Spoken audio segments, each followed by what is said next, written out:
안녕하세요. 크리스찬의 톡톡한 책 읽기. 오늘 책은요, 역사를 구속하다라는 책인데요. 하나님께서 전 역사를 다 운행해 가시는 그런 부분들을 잘 담고 있더라고요. 한번 슬라이드를 보면서 하나씩 살펴보시죠. 근데 성경 역사, 이제 역사를 구속하다라고 하다 보니까 이 역사에 대해서 아주 잘 설명을 해주고 있어요. 그래서 성경 역사의 중요성에서부터 하나님께서 목적을 가지시고 이 전 삶을 또 이 전 역사를 운행해 가시는 그 내용들을 담고 있습니다. 하나님의 중심으로 역사를 이해하자. 역사를 하나님 중심으로 해석해 보자라고 저자는 강력하게 얘기를 하고 있고요.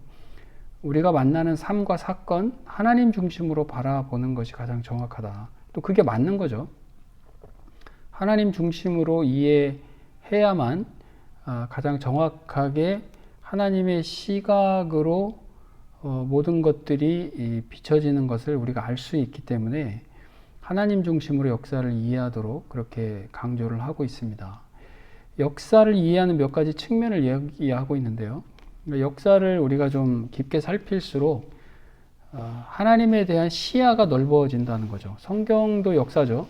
성경 역사에 얼마나 많은 이야기들이 담겨 있습니까? 근데 그 성경을 통해서 하나님께서 오랜 시간 동안 일해 오신 것을 우리가 알 수 있고요. 또 그리스도의 구속을 우리가 이해할 수가 있는 거죠.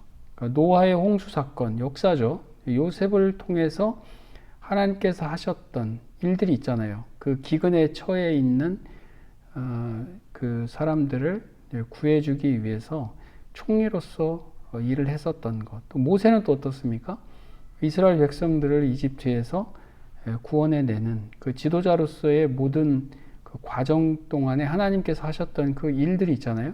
그 일들은 전부 그리스도의 구원 사역을 예표해내는, 그래서 그리스도의 구속을 이해할 수 있도록 하는 것이죠. 또 인간 본성에 대한 통찰이 분명해집니다. 성경 속에 사람들에 대한 그 모든 이야기들이 담겨 있단 말이에요. 그래서 사람에 대한 이해가 깊어지는 것은 뭐 말할 것도 없고, 인간이 가지고 있는 이 본질, 부패한 우리 인간의 그 양심, 인간의 모습, 또 우리가 하나님의 형상대로 어떻게 회복되어야 하는지에 대한 그런 절박함, 이런 인간 본성에 대한 모든 내용들이 담겨 있기 때문에 우리는 역사에 대한 부분들을, 특히 성경 역사에 대해서 우리가 좀 살펴볼 필요가 있다 것이죠. 그리고 하나님께 영광을 돌려드릴 수 있게 합니다. 우리가 성경 역사를 알면 알수록 자연스럽게 하나님께 찬양을 올려드리고 하나님을 높여드리는 거죠. 참 그런 것 같아요. 우리가 성경 지식이 정말 중요한데, 이 성경 지식이 높아지고 깊어질수록 어떻습니까? 하나님을 더 사랑해지는 거죠.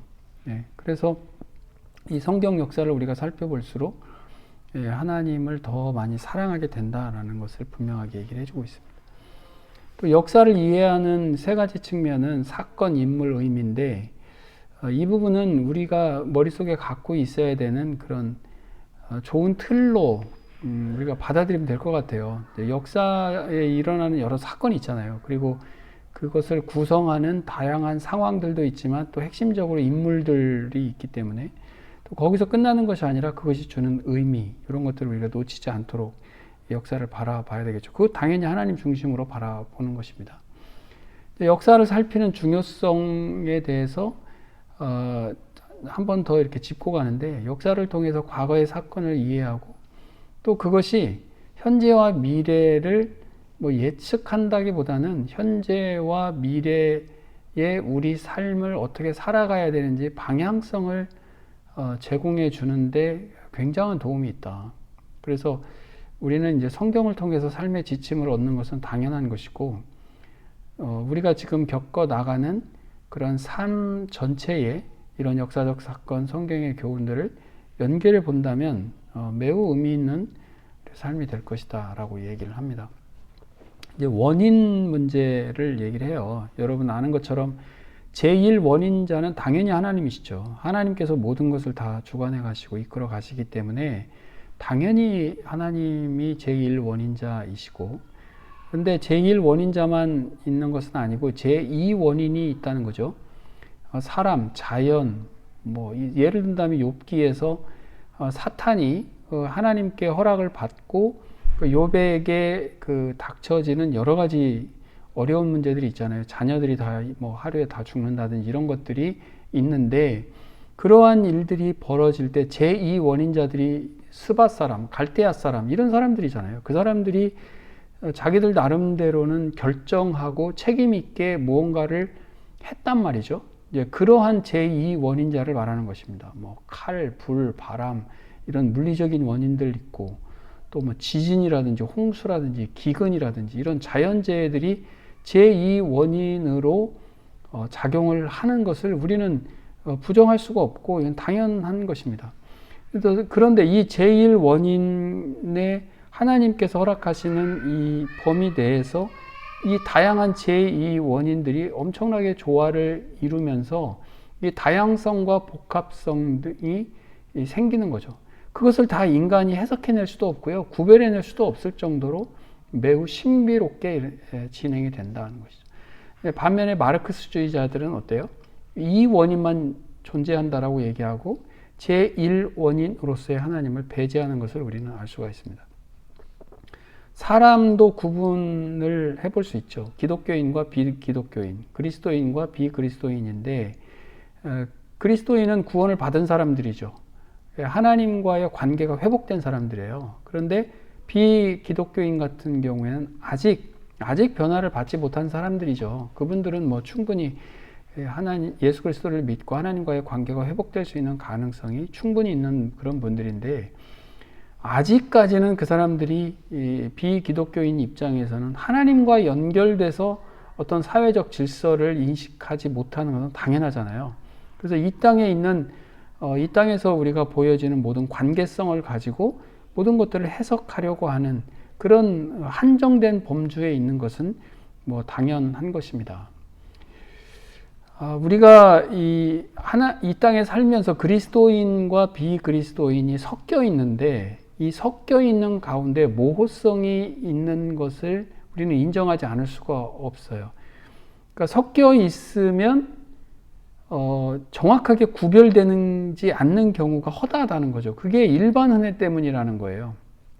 하나님께서는 우리에게 비그리스도인이든 이런 사람들을 포함해서 하나님께서 우리에게 허락하시는 일반 은혜가 있잖아요. 정말 좋으신 하나님이시기 때문에 빛을, 비를 이렇게 모든 사람들에게 내려주시는 그런 일반 은혜가 있다고요. 근데 그러한 일반 은혜가 하나님께서 임해져 오기 때문에 비그리스도인이다 하더라도 이 사람들이 그렇게 악한 그런 상태로까지는 하나님께서 막아주신단 말이에요.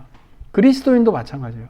그리스도인 같은 경우에도 정말 우리가 생각하는 것만큼 그렇게 선하고 윤리적이고 착하고 이렇게 잘 되지 않는 상태가 있기 때문에 비그리스도인은 극단적으로 악하지 않고 그리스도인은 그 마땅한 만큼 또 선하지 않는 모습으로 있기 때문에 겉으로 보여지는 것은 좀 비슷하다. 구분하기가 좀 어렵다. 그러나 그리스도인이 보는 정상 상태는 하나님과 관계가 회복돼야 된다라고 하는 것은 분명하다. 그것을 정상적인 상태로 보는 것이고, 비그리스도인 같은 경우에는 하나님 없이 지금 이 땅에서 잘 살아가고 있는데 이 땅에서 이루어지는 관계만 가지고도 충분히 정상적이지 않은가라고 생각하는 것이 이분들이 볼 때는 정상적이다 이렇게 보는 거죠. 또 이런 우리 인간 본성, 또 인간 이해의 엄청난 복잡성, 모호성들이 섞여 있기 때문에 이걸 다 우리가 해석하고 이해해 간다라고 하는 것은 정말 어렵다. 이 역사 자체가. 그리스도인 자체가 불완전하죠. 우리가 완벽하지 않기 때문에 실패할 수 있단 말이에요. 하나님을 온전하게 섬기지 못하는 경우가 분명히 있다고요. 또 앞서 말씀드렸던 것처럼 그리스도인과 비그리스도인을 표면적으로 구분하기가 굉장히 어려운, 또 그리스도인 중에서도요, 죄의 잔상이라는 게 있다고요. 예수를 믿기 전에 있었던 여러 가지 일들이 결국은 계속 이렇게 남아서 그 배경이 되고 그 삶을 인격적으로 충분히 변화시키기 전까지는 이러한 것들이 또 작용을 하는 그런 것을 우리가 인정하지 않을 수 없거든요. 이 죄의 잔상이라고 하는 부분은 없는 사람은 없어요. 그래서 이런 부분들을 온전히 성령 하나님 안에서 이게 회복이 되면 그러한 부분들이 예수 믿은 이후에 그러한 비슷한 일을 겪고 있는 사람들에게 도움을 줄 수도 있는 그런 역할도 하게 되는 거죠. 사도 바울 같은 경우에도 자기는 뭐 죄인 중에 괴수다라고 해요. 박해자, 폭행자였다라고 자기 죄의 잔상이 있거든요. 이전에 예수 믿기 전의 모습들이. 근데 그런 부분들이 결국은 이제 주님께 더 헌신해지는 그런 계기가 되겠죠. 하나님께서 우리를 온전히 다스려 가신다. 모든 역사를 다스려 가신다. 성경을 통해 배울 수 있는 일반 원칙이죠. 그리고 하나님께서 모든 일에 관여하시고 목적을 가지고 계신다.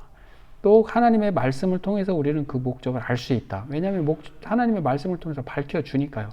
또 성경을 통해서 보면 하나님께서 일하시는 것을 우리에게 보여주시잖아요. 그러면 하나님이 어떤 분이다라고 하는 것을 우리가 자연스럽게 알게 될 것이고, 그래서 과거의 사건을 통해서 보면 하나님의 우리를 다스리시는 분명한 목적 방향, 그것을 우리는 알 수 있다라고 합니다.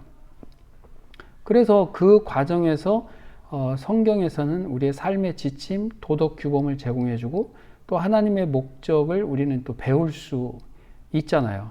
그래서 지금 우리가 겪는 사건이 성경에는 나오지 않아요. 우리가 지금 뭐 AI라든지 뭐 환경적인 문제라든지 아니면 뭐 우리가 만나게 되는 다양한 갈등 관계에 있는 그런 얘기들이 성경에서 똑같은 사건이 나오지 않잖아요.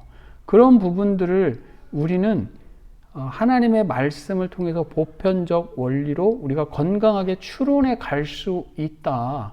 그렇게 하기 위해서 하나님께서는 우리에게 성경을 통해서 각종의 말씀들, 상황들, 하나님의 가르침, 이런 부분들을 알려주시는 거다. 그것을 우리가 이제 건강하게 받아들여야 되는 거죠. 우리를 다스려 가신다라고 하는 부분도 우리는 분명하게 알고 있습니다. 역사에 대한 하나님의 그 다스리심을 우리가 좀 더 깊게 이해할 필요가 있겠죠. 하나님의 주권이 당연하죠. 또 모든 일을 통해서 하나님의 영광을 드러내는 것이고요. 또 자격이 없는 우리들에게 베풀어 주신 하나님의 놀라운 은혜를 우리가 알 수 있고, 또 우리가 지금 겪고 있는 시험과 고난이 무조건 우리를 무너뜨리는 것이 아니라 장기적으로는 하나님을 사랑하는 자들에게는 유익이 되게 하신다라고 하는 것도 분명하게 알려주십니다. 그리고 반드시 악행에 대해서 벌을 주시고 또 공의로운 일을 행할 때 하나님께서 우리에게 상을 주시는 거죠. 물론 이것이 균등하게 실행되지 않는 경우가 이 땅에서는 분명히 있다라고. 우리가 이제 그런 부분들을 다 이해하기가 너무 어렵다는 거예요. 하나님의 목적을 다 이해하는 데에도 한계가 있고요. 구원을 통해서 얻는, 우리에게 이제 구원을 얻어야만 해석이 되는 그런 부분들이 있잖아요. 그러니까 하나님의 역사심을 우리가 하나님을 믿지 않고 예수 그리스도를 모를 때는 사실은 이게 다 해석이 안 되는 그런 부분들이 있다고요. 자, 우리가 겪는 어떤 기도 응답이 있다거나 아니면 뭐 우리가 어떤 일을 겪었을 때 와, 이거 정말 하나님께서 하셨다라고 하는 그렇게 주관적으로 우리가 느낌을 가질 수 있죠. 우리가 정말 하나님께서 응답하셨구나. 아니면 마지막 순간까지도 과연 하나님이 응답하실까? 마음에 어떤 조림이 있을 수도 있고요. 뭐 아무런 느낌이 없는 그런 때도 있다고 하죠. 또 충분히 우리도 그걸 알죠. 또 어떠한 일이 성취됐을 때 이건 정말 하나님이 하셨구나. 하나님이 아니고서는 도저히 이루어질 수 없구나라고 우리가 고백할 수도 있는 것처럼 다양한 상황 가운데에서 우리는 하나님의 목적하시고 하나님께서 다스려 가시는 것을 이해하는 데는 분명히 한계는 있다. 우리가 다 복잡하기 때문에 모를 수 있다. 그러나 성경을 통해서 하나님의 목적, 하나님의 가르치심을 우리가 뭐 아예 모른다라고 부정하는 것은 이건 정말 맞지 않다라고 저자는 얘기를 합니다. 요한계시록을 이제 통해서 우리가 원칙적으로 적용할 수 있는 부분들도 현대 시대를 살아가는 우리에게 큰 교훈으로 이 저자가 제시를 하는데, 과거에 기록된 일이 후대에 적용되는, 그래서 아하, 지금 일어난 일이 전에 있었던 그 말씀으로 이게 적용이 되는 거구나. 뭐 예를 든다면 열왕기 시대 때 있었던 그 일이 신명기에 기록된 그 내용 가지고 해석이 되는 그런 경우가 있단 말이죠. 그래서 먼저 기록된 성경 내용이 후대의 일을 가늠하게 하는 그런 지침이 되는 경우도 있다. 요한계시록을 우리가 그렇게 볼 수 있다면, 요한계시록 같은 경우에는 여러 그 관점이 있어요. 과거 특정 시기, 뭐 예를 들면 로마 시대라든지 뭐 어떤 특정 시기에 대해서만 이게 해당되는 것이다 라고 주장하는 과거주의, 뭐 역사주의, 미래주의, 이상주의 이렇게 쭉 구분이 될 수 있는데, 저자는 이상주의적 관점을 좀 더 강조하는 것 같아요. 하나님과 사탄 사이에 갈등 원리가 있다라고 하는 것을 우리가 이제 요한계시록을 통해서 알 수 있죠. 그래서 요한계시록이 기록된 이후에 일어나는 지금까지 또 앞으로의 이루어지는 그런 역사에서 일어나는 많은 사건들에 대한 그 의미를 우리가 살필 때, 이렇게 빛과 어둠, 하나님과 사탄, 그 사이에서 벌어지고 있는 그런 갈등의 관계, 대립되는 관계, 이렇게 우리가 해석하도록 그 원칙을 요한계시록이 제공한다, 이런 얘기를 하고 있습니다. 한마디로 이제 영적 전쟁인 거죠. 하나님께서 통치하시고 심판하시는 방법, 그리고 사탄이 타락해서 최후의 패배까지의 역사, 이것을 요한계시록에서 영적 전쟁에서 담고 있고, 영적 충돌의 역사에 대해서도 해석을 할 수가 있는 거죠. 특정 과거 사건에 국한되는 것이 아니라 영적 충돌 기간 처음부터 끝까지 전 역사를 통해서 이 영적 전쟁의 틀로 우리는 볼 수 있는 것입니다. 그래서 크게 나누어 보면 하나님을 섬기는 사람과 사탄을 섬기는 사람, 이렇게 두 진영 간의 대립과 갈등 속에서 이루어져 있다라고 구분을 할 수 있는 거죠. 그렇지만 이 역사라고 하는 것은 매우 복잡하기 때문에 우리가 너무 단순화시키거나 그럴 수는 없지만, 그러한 큰 틀 안에서 이 복잡한 이 내용들을 좀 더 인식할 수 있도록 도움이 된다, 이렇게 얘기를 합니다. 성경을 통해서 교리나 도덕적 표준, 이러한 부분들이 또 반드시 중요하다라고 하는 부분도 설명을 해요. 우리가 성경과 교리를 정확하게 이해하고 또 분명하게 아는 것, 그것이 또 하나님의 생각을 우리가 잘 알 수 있으니까요. 또 도덕적 기준도 잘 알 수 있고요. 그래야지만 또 역사를 평가할 수 있는 정확한 또 하나님의 기준을 우리가 알 수 있잖아요. 그렇다면 상당한 정도로 우리가 하나님의 생각을 더 알 수 있고 또 하나님을 기쁘시게 할 수 있는 우리의 신앙생활이 되지 않겠나, 이렇게 제시를 하고 있습니다. 마지막 장인데요. 역사 속에 나타난 하나님의 더 넓은 목적을 우리는 더 통찰해 갈 수 있다. 그래서 다른 사람들에게 복음을 전파하도록, 하나님의 목적이란 말이죠. 그래서 사람들이 그리스도에게 돌아올 수 있도록, 또 그리스도의 통치가 확장되는 것이 또 하나님의 굉장한 또 목적하심이니까 하나님의 이름을 높이는 것이죠. 또 하나님의 영광이 전파되도록, 그래서 하나님의 그런 그 목적을 많은 사람들이 알 수 있도록 하는 거죠. 우리가 갖고 있는 인간적인 한계는 인정하지만 하나님께 영광을 높여드리는 그러한 방향성을 가지고 역사 속에서 하나님께서는 그렇게 일하시고 또 앞으로도 일하실 것이고, 그런 목적을 우리는 이루어드리는 그 일 가운데 우리가 하나님의 일을 찾아서 충실하게 하는 것, 그것이 우리에게 맡겨진 일이다. 역사를 구속하다. 내용이 역사를 기술하는 어떤 지침서 같은 느낌, 이런 것들이 되게 많이 들었는데, 일반 성도들이든 뭐 목회자들이든 하나님께서 역사를 어떻게 운행해 가시는 것이고 우리는 그것을 어떻게 바라봐야 할 것인가 라고 하는 차원에서는 굉장히 도움이 되는 그런 책이었습니다. 크리스천의 톡톡한 책 읽기, 역사를 구속하다. 여기까지 하겠습니다. 감사합니다.